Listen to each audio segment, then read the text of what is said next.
তাহলে কি পিএসসির অনগোয়িং প্রসেসও বন্ধ হয়ে যাবে? মিসলেনিয়াস এবং ক্লার্কশিপের তাহলে ভবিষ্যৎ কী? হ্যালো বন্ধুরা, welcome to vision for study. বন্ধুরা, তোমরা অনেকেই কমেন্ট করছিলে মিসলেনিয়াস এবং ক্লার্কশিপের পরীক্ষা কি বন্ধ হয়ে যাবে, অনগোয়িং প্রসেস? তার সঙ্গে তোমরা বলছিলে যে এর ভ্যাকেন্সি কত রয়েছে এবং নতুন করে যারা জানো না, আবার পিএসসির ওপর এবারে কেস হয়ে গেল হাইকোর্টে এবং পিএসসি জড়িয়ে গেল এই কেসের সঙ্গে, ওবিসি কেসের সঙ্গে। তাহলে এর পরিণতি কি হবে? তাহলে কি তোমাদের এর ইফেক্ট এই যে অনগোয়িং প্রসেস ক্লার্কশিপ এবং মিসলেনিয়াসের উপর পড়বে, না এই কেসের ইফেক্ট কোনো হবে না? পুরো ডিটেলস আমরা এই ভিডিওর মাধ্যমে আলোচনা করব।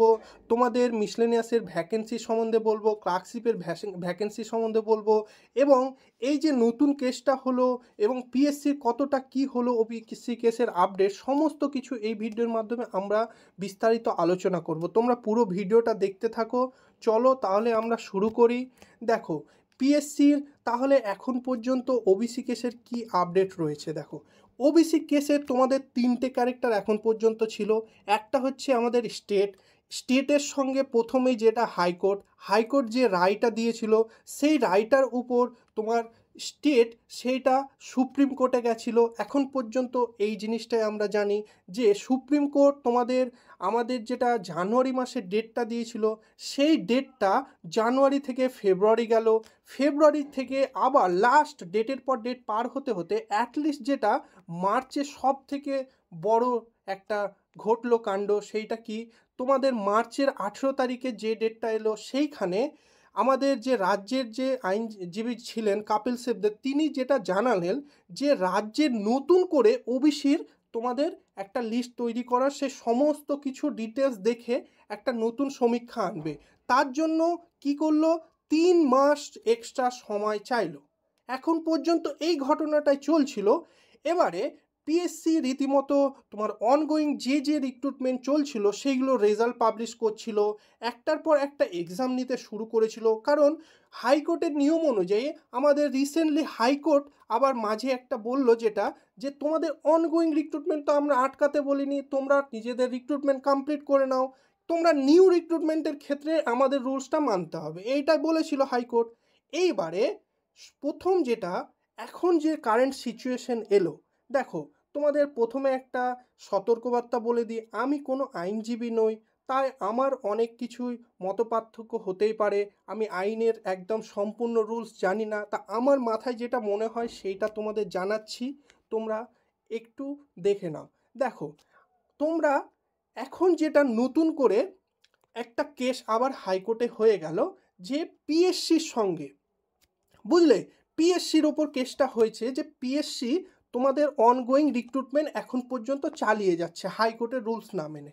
এই ব্যাপারে কেসটা হয়েছে যে পিএসসি তোমাদের মিসলেনিয়াস এবং ক্লার্কশিপ তাহলে কি অনগোয়িংয়ের মধ্যে পড়ছে।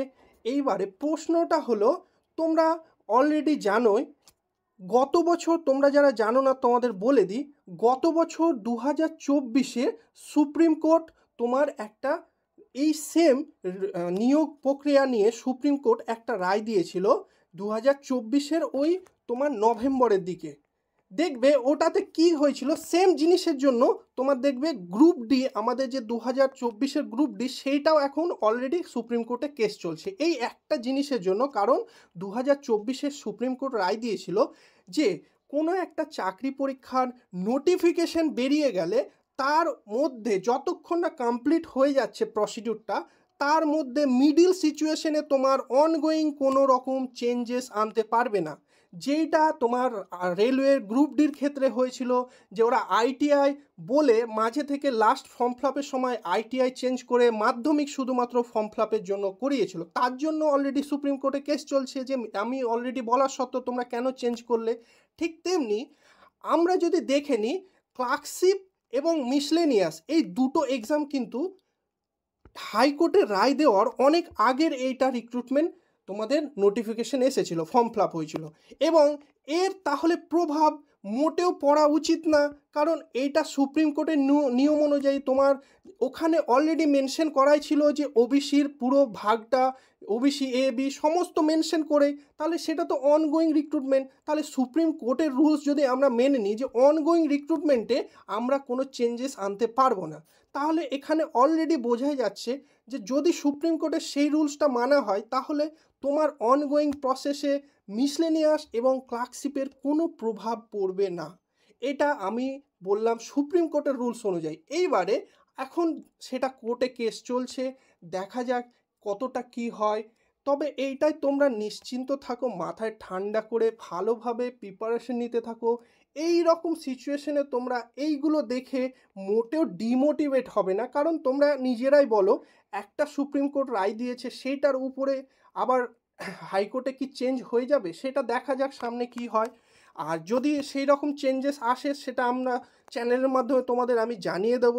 আর তোমরা আমার কথা শোনো, তোমরা পুরোটা নিশ্চিন্ত থাকো, কারণ এই জিনিসটা নিয়ে এতটাও মাথা খারাপ করো না, ডিমোটিভেট হও না। এখন যা কারেন্ট তোমার মেন্টাল সিচুয়েশন বুঝতে পারছি কতটা কষ্টকর এই রকম নিউজগুলো যখন আমরা শুনি। মানে একটা মেন্টালি প্রিপারেশন নিয়ে পার ডে কীভাবে মেন্টালি নিজেকে ঠিক রাখা যায় প্রিপারেশনের জন্য, তারই মাঝে এই যে ডিস্ট্র্যাকশনের জন্য এইসব নিউজগুলো যখন আমরা দেখি না, সত্যি খুবই কষ্ট হয়।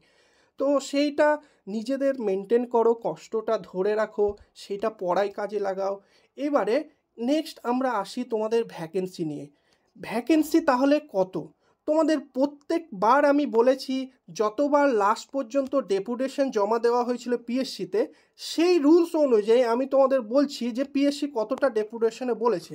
দেখো লাস্টবার অনুযায়ী আমার যতটা শুনেছি, যেটা তোমাদের প্রতিটা চ্যানেলে তোমাদের চ্যানেলে আমি বলে দিয়েছি যে কত কত বলেছিল, মিসলেনিয়াসে তোমাদের 700+ ভ্যাকেন্সি রয়েছে, বুঝতে পারলে, যেটা পিএসসি জানিয়েছিল লাস্ট ডেপুটেশনের মাধ্যমে। আর ক্লার্কশিপের মধ্যে প্রায় 8,000-এর প্লাস ভ্যাকেন্সি তোমাদের বলেছিল। এইবারে দেখো এইটা 8,000+ মানে ধরে রাখো এটা 80,000 মতো তোমার মেনের পরীক্ষায় লিখতে পারবে। আর এইটা ধরে রাখো প্রায় 7,000 ক্যান্ডিডেট তোমরা এক্সাম দিতে পারবে মেনের জন্য। তাহলে বুঝতে পারছো হিউজ একটা অপরচুনিটি। তোমরা যদি এইভাবে এই ওবিসি কেসের চক্করে ডিমোটিভেট হয়ে তোমরা প্রিপারেশন ছেড়ে দাও, তাহলে দেখবে হুট করে যখন তুমি বলো রিক্রুটমেন্ট কি পুরো আজ পর্যন্ত সমস্ত রিক্রুটমেন্ট বন্ধ হয়ে যাওয়া কি সম্ভব? এটা কোনোদিনও পসিবল না কোনো সময়তে এই রিক্রুটমেন্টগুলো কমপ্লিট করাবেই।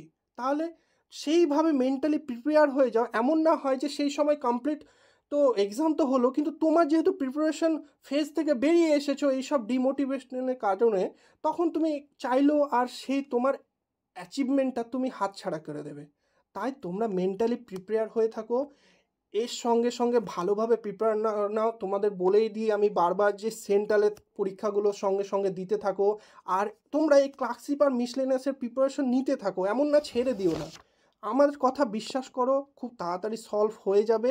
মেন্টালি তোমরা প্রিপেয়ার থাকো এবং ভালোভাবে প্রিপেয়ার হয়ে যাও, একদম প্লেটের মতো তোমাদের প্রিপেয়ার হয়ে থাকতে হবে, বুঝতে পারলে? এক্সাম হলেই তোমরা একদম ক্র্যাক করে বেরিয়ে যাবে। এই ছিল আজকের তোমাদের পুরো অ্যানালাইসিস। আমি তোমাদের বললাম, তোমাদের যদি ভালো লাগে কমেন্ট করে তোমাদের কি মতামত তোমরা আমার কমেন্ট করে জানাও, আমি তোমাদের পড়ে শুনবো কি তোমাদের বক্তব্য। আর যারা আমার চ্যানেলে নতুন রয়েছে তোমরা সঙ্গে সঙ্গে একটা সাবস্ক্রাইব করে বেল আইকনটা প্রেস করে দাও। এই ছিল আজকের নিউজ। সকলে ভালো করে প্রিপারেশন নাও। থ্যাংক ইউ বন্ধুরা।